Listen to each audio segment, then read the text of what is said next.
آپ کو یہ یقین ہو چاہیے حضرت محمد صلی اللہ علیہ وسلم کا حال مستقبل کا سب معلوم ہے. آپ کے معاملے خدا کی رحمت سے آقا کی نظر سے چلتے رہیں، آپ لکھ دیا کریں.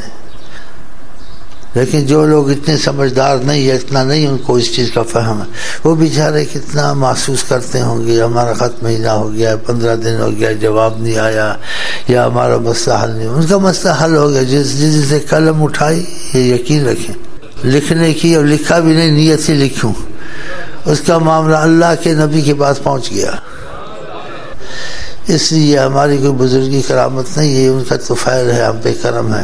تو اس لیے ہم آپ کو کہتے ہیں، آپ جو لکھتے ہیں اسی بات لوگ جو کہتے ہیں صحیح کہتے ہیں. وہ کہتے ہیں جب نیت کرتے ہیں لکھنے کی ہمارے کام ہو جاتے ہیں. سمجھے کے پاس پہنچ گیا. آنے سے پہلے خدا رسول کو پتہ ہوتا مسئلہ ایسا، یہ یقین رکھا کریں. تو آپ کو یہ نہیں ہونا چاہیے کہ خط پہنچا یا نہ پہنچا، آپ نے قلم اٹھائی، لکھنا شروع کیا، لکھنے سے پہلے پہنچ گیا.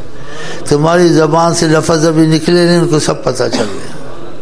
ہاں، اسی بعض لوگ جب لکھنا چاہتے ہیں نیت سے اب لکھا نہیں کہ ان کے کام ہو جاتے ہیں، بعضوں کے نہیں ہوتے ہیں، یا وظیفے دل سے نہیں پڑھتا ہے، یا اس سے دل حضرت محمد مصطفیٰ کے نیت سے نہیں لگایا. دل ایسے لگ جائے تو وقت لگے گا، لیکن نیت جو کی ہے، نیت کا مسئلہ شروع ہو گیا.